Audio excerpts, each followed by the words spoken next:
desquiciat! Però bé, hi ha bones notícies, he trobat la vacuna! La vacuna contra el vostre avorriment. Anem a veure què ens diuen els testimonis d'avui. Confinats. Cristina, 23 anys, està confinada a Copenhagen amb 6 companyes de pis. Sara, 18 anys, de Vilabertran, on està confinada amb la seva família i el seu gatet.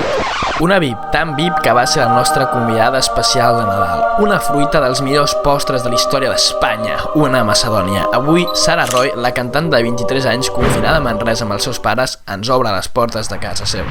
Com va la mandra i la guarreria? T'has dutxat en les últimes 24 hores? Sí, m'he dutxat en les últimes 24 hores. Doncs sí, tinc per costum dutxar-me cada matí, surti o no surti de casa, hi hagi confinament o no. Sí que m'he dutxat en les últimes 24 hores. Tens algun símptoma que et preocupi? Una mica de febre, mal de coll, mal de cap? No tinc cap símptoma que em preocupi, no tinc mal de coll. De moment no tinc cap símptoma que em preocupi. Vaig tornar d'Itàlia fa un mes i estava una mica preocupada per a veure si portava el virus o era portadora. I no, estic bé, em trobo bé i cap de la meva família s'ha contagiat. Ens podries explicar alguna cosa original que estiguis fent per distreure't?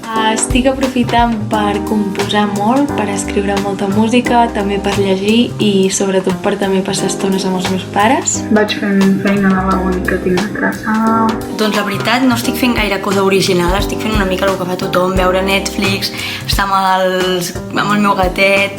Recomana'ns, per favor, un llibre per aquests dies de quarantena. Recomano el llibre Sin Noticias de Gurb, d'Eduardo Mendoza. El llibre de Follet de la Garolí. Us recomanaria el llibre de Jugar con el Corazón.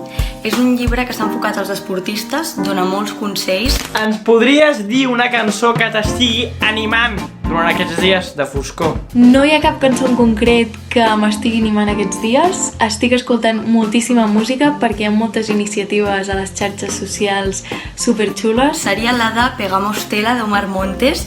Trobo que té moltíssim rotllo i em posa feliç quan l'escolto. I això, estic aprofitant doncs, per escoltar tots els músics i músiques que estan fent música en directe aquests dies. Amb qui estàs confinat i ens encantaria saber alguna bronqueta que hi hagi hagut en la convivència? Estic confinada amb els meus pares a casa i de moment tot bé. O sigui, alguna bronca sempre hi ha perquè és complicat estar tantes hores tancats junts, però no, jo crec que més positiu que negatiu. Aquests dies he estat confinat amb els meus companys, però tampoc ens veiem molt. L'última bronca va ser fa 2 dies perquè em van preguntar si sabia on era un pot que havia comprat ma mare de Nutella i vaig dir que no, però en realitat l'havia amagat perquè el meu germà menja molta Nutella i jo també vull que me'n quedi per mi. Així que la vaig amagar, però vaig dir que no i la van trobar. És el moment de la porra, iuhu! Fins quan creus que durarà aquesta tortura? Jo crec que fins passat Setmana Santa, però jo diria que una miqueta més. Doncs crec i espero que estarem confinats un mes més. Fins després de Setmana Santa.